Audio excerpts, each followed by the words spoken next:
सिद्ध पुरुष सूक्ष्म शरीरधारी होते हैं। स्थूल शरीर की एक सीमा मर्यादा है। भारत की जलवायु में 100 वर्ष की आयु को पूर्ण माना गया है। जीवेम शरदा शतम आदि वेद मंत्रों में इसी तथ्य का रहस्योद्घाटन किया गया है। आशीर्वादों में 100 वर्ष तक जीवित रहने की कामना की जाती है, लेकिन कभी कभी कुछ लोग अधिक समय भी जीवित रहते हुए देखे गए हैं। हालांकि वे अपवाद हैं, और अपवाद तो किसी भी क्षेत्र में दृष्टिगोचर हो सकते हैं। सिद्ध बहुधा हिमालय क्षेत्र में निवास करते हैं, जहाँ शीत की प्रधानता होती है।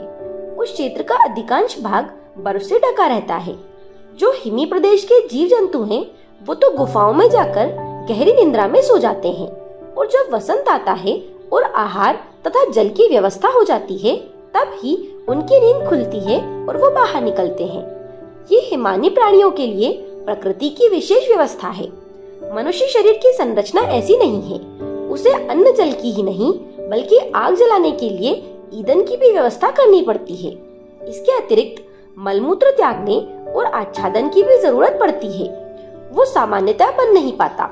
इसलिए बद्रीनाथ, केदारनाथ, गंगोत्री, जमुनोत्री आदि के देवालयों की प्रतिमाएं भी अन्यत्र कहीं ले जाई जाती हैं।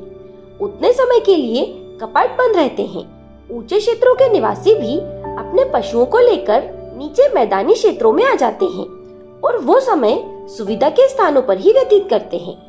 हिमालय पर जो लोग साधना के लिए जाते हैं, वे भी शीतकाल में वो स्थान छोड़कर नीचे चले आते हैं। स्थूल शरीरधारी ये गतिविधि अपनाते हैं, क्योंकि उसे जीवित रखने के लिए जिन साधनों की आवश्यकता पड़ती है, वो सहज उपलब्ध नहीं होते। यदि कोई हठ पूर्वक वहाँ रहना भी चाहे, तो उसे ढेरों सामग्री एकत्रित करनी पड़ेगी, जैसे कि पर्वतारोहियों को कुलियों का काफिला सामान ढोने के लिए साथ लेकर चलना पड़ता है। जो इस प्रकार की व्यवस्था करेगा, उसके लिए शरीर धारण किए रहना ही एक समस्या हो जाएगी। इसलिए हिमालय यात्रा और उधर टिकने के लिए मई से सितंबर तक के ही प्राय 6 महीने वहाँ रहकर अपना स्थान छोड़ देना पड़ता है। ऐसे उलट पुलट में गहन स्तर की साधनाएं नहीं हो सकती। ये एक साधारण बात है। सामान्य जन स्वास्थ्य लाभ या साधना आदि प्रयोजनों के लिए उपरोक्त व्यवस्थाएं बनाते और सुविधा के स्थान बदलते रहते हैं। प्रश्न सिद्धों का है, वे सूक्ष्म शरीरधारी ही होते हैं, स्थूल शरीर का समापन कर चुके होते हैं। सूक्ष्म शरीरधारी सत्ताएं स्थूल शरीर की नेत्र आदि इंद्रियों से नहीं देखे जा सकते। यदि वो ऐसे ही दिखने लगे, तो मनोकामनाओं वाले लोग उन्हें कहीं से भी ढूंढ निकालेंगे और 1000 प्रकार के प्रबंध रचकर अपनी हट पूरी करके ही उन्हें छोड़ेंगे। ऐसी विपत्ति में यदि वे फंसते रहे, तो वे प्रयोजन पूरे किस प्रकार कर सकेंगे, जिसके लिए ऐसी कष्ट साध्य परिस्थितियों में रहने और भीड़ से बचने का उन्हें निश्चय किया था। यदि प्रपंच में फंसने और लोगों से घिरे रहने का ही मन होता, तो फिर उनके लिए शहर कस्बों में डेरा डालना क्या बुरा था।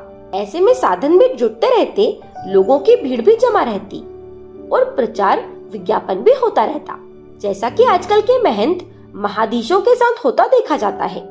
ध्रुव प्रदेशों की यात्रा करने यो अनेकानेक खोजी दल गए हैं। उन्हें कितना साधन साथ लेकर चलना पड़ा, इस विवरण के बारे में लोग पत्रों और पुस्तकों में पढ़ते रहते हैं। फिर सामान्य शरीर लेकर सामान्य व्यक्ति वहाँ किस तरह रह सकेगा, ये समझ में आने योग्य बात नहीं है। अदृश्य रहने के लिए ही उन्होंने सूक्ष्म शरीर अपनाया होता है, ताकि वे सभी को देख सके, किंतु उन्हें कोई सामान्य व्यक्ति नहीं देख सके। विशेषतया वे व्यक्ति जो अपनी लौकिक कामनाएं पूरी करने के फेर में हैं। सिद्ध पुरुष अपनी व्यक्तिगत अपूर्णताएं सूक्ष्म शरीर धारण करने से पहले ही पूर्ण कर चुके होते हैं। उन्हें स्वर्ण मुक्ति सिद्धि प्राप्त करने की आवश्यकता नहीं पड़ती।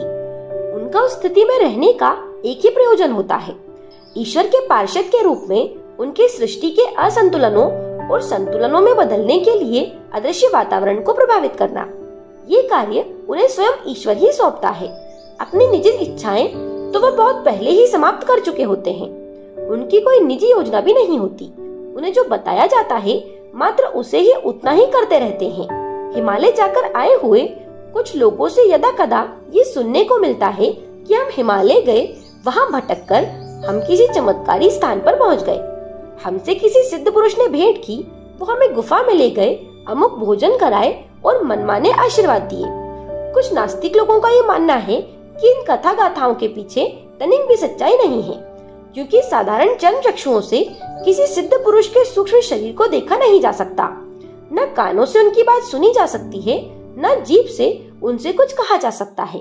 एक सूक्ष्म शरीर और दूसरा स्थूल शरीर, इनकी परस्पर संगति नहीं बैठती और हिमालय के चमत्कारी प्रसंगों को समझने के लिए मानवीय बुद्धि नहीं बल्कि श्रद्धा की आवश्यकता अधिक महसूस होती है।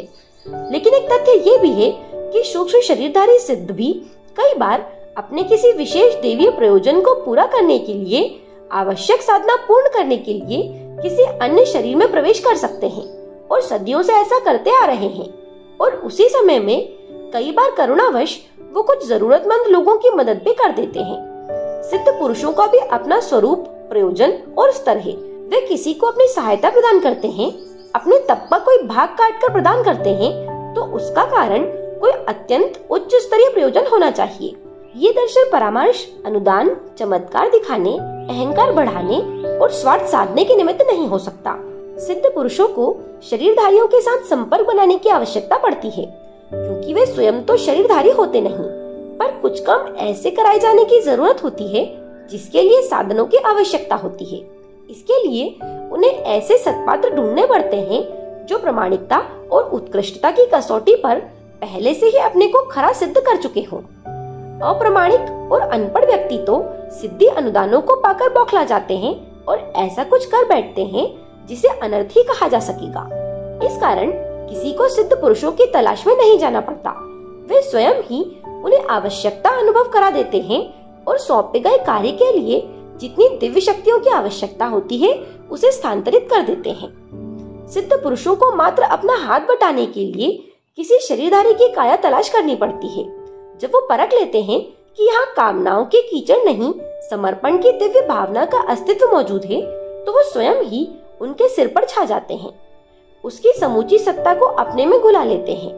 पर इससे पूर्व वे हजार बार परखते हैं कि कोई अपनी निज की लौकिक या परालौकिक स्वार्थ सिद्धि के लिए उन्हें फंसाने और अनुचित लाभ उठाने की कोशिश ना करे। जो हर कसौटी पर खरे सिद्ध होने की स्थिति में पहुंच चुके होते हैं, मात्र उन्हीं पर वो हाथ डालते हैं, उन्हीं से कुछ आशा करते हैं और जो देनी हो उन्हीं को देते हैं। साथ ही चौकसी भी करते हैं कि मनुष्य में आमतौर से पाई जाने वाली वासना, तृष्णा और अहंता की पूर्ति के लिए उनके दिए अनुदानों का दुरुपयोग तो नहीं हो रहा। यदि ऐसा कुछ होता हुआ दिखता है तो वे अपने अनुदान वापस भी ले लेते हैं। ऐसी दशा में वो देव दीक्षित नहीं रहता, वरन जादूगरों की तरह माया जाल चलता रहता है। इसलिए सिद्धों की तलाश में ना तो हम हिमालय जाएं और ना ही कहीं अन्यत्र, बल्कि अपनी पात्रता बढ़ाएं।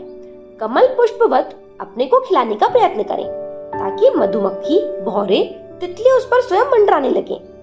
चिड़ीमारों और मछुआरों की विद्या अपनाकर कोई सिद्ध पुरुषों को नहीं फंसा सकता, उनकी मनुहार भी नहीं करनी पड़ती और ना ही उन्हें भटकने और तलाशने की आवश्यकता होती है।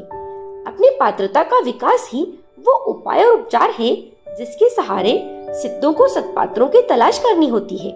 स्मरण रखने योग्य तथ्य ये है कि देवी विभूतियाँ मात्र देवी प्रयोजनों के लिए हस्तगत होती हैं। उनसे प्रत्यक्ष या परोक्ष स्वार्थ नहीं साधा जा सकता। ईश्वर की विश्व वाटिका को सींचने, सुव्यवस्थित बनाने के निमित्त ही किसी को दिव्य सिद्धियां मिली हैं और भविष्य में मिलती रहेंगी।